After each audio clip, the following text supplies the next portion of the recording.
আগে শুনতাম মানুষ সুন্দরের পূজারী, আবার কেউ বলতো টাকার। আসলে সুখে থাকতে সুন্দর আর টাকার সত্যিই কি প্রয়োজন? আমার তো মনে হয় না। সুখে থাকতে হলে সুন্দর একটা মন হলেই সুখে থাকা যায়।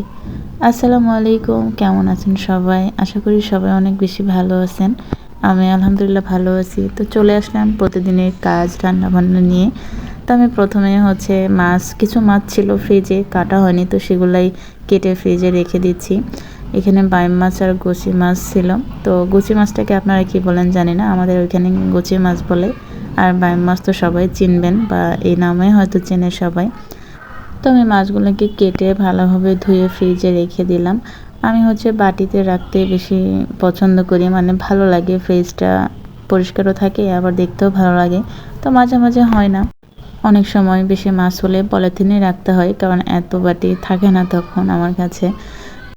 যাই হোক, আমার মাছ কাটা সব ধোয়া শেষ। আমি সুন্দরভাবে বাটিতে উঠাই আবার পানি দিয়ে রেখে দিই, তাহলে মাছগুলো নাকি ভালো থাকে। তো আমি মাছের কাজ শেষ করে এখন রান্নাবান্নার কাজে চলে আসলাম।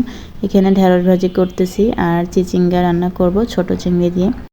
অনেকদিন পর ঢেঁড়স রান্না করলাম। তারপরে অর্ধেক নেওয়া হয়েছে, অর্ধেক নেওয়া হয় নাই, কারণ বাড়তি হয়ে গেছে। আর এখানে চিচিঙ্গা আলু আমি ভাপ দিয়ে রান্না করব। কেমন জানি একটু শক্ত শক্ত মনে হচ্ছিল, তাই ভাবলাম যে ভাপ দিয়ে নিলে মনে হয় ভালো হবে। আর এখানে ছোট চিংড়ি ছিল, আমি কিছুটা নিব রান্না করার জন্য আর রেখে দিব বাকিটা। তো ভালোভাবে ধুয়ে আমি মশলাটা কষাবো চিচিঙ্গা রান্না করার জন্য, মানে মাখা মাখা করে রান্না করব, ঝোলও না ভাজিও না। এখানে তেল দিয়ে পেঁয়াজটা ভেজে নেব, যেভাবে সবাই প্রতিদিন রান্না করি সেভাবেই মশলাটা কষায় নেব সব কিছু দিয়ে।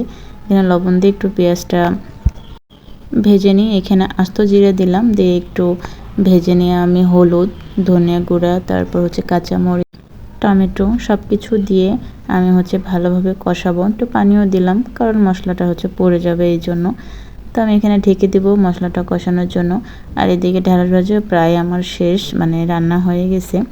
এখানে মশলাটাও কষানো শেষ। আমি এখন দিয়ে দিছি তরকারিটা, চিংড়ি মাছটাও দিব, দিয়ে ভালোভাবে আরেকটু কষাবো। কষানোর পর আমি পানি দিব একবারে রান্না করার জন্য। তো এখানে ভালোভাবে মশলার সাথে কষায় নিচ্ছি, একটু ঢেকেও দিব। আর এদিকে আমার ঢেঁড়স ভাজি হয়ে গেছে, এখন বাটিতে উঠাই নেব। আমি রান্না করলে সব সময় বাটিতেই উঠাই, পাতিলে রাখতে ভালো লাগে না। আবার অনেক সময় ফ্রিজেও রাখতে হয়, এই জন্য বাটিতে উঠাইলে ভালো হয়। আর পাতিল সহকারে ফ্রিজে রাখা যায় না। তো এখানে আমার কষানো শেষ, এখন পানি দিচ্ছি, দিয়ে কিছুক্ষণ রান্না করব, করার পর নামিয়ে নেব। তো এই ছিল আজকে রান্না, আমার রাতে রান্না করতেছিলাম।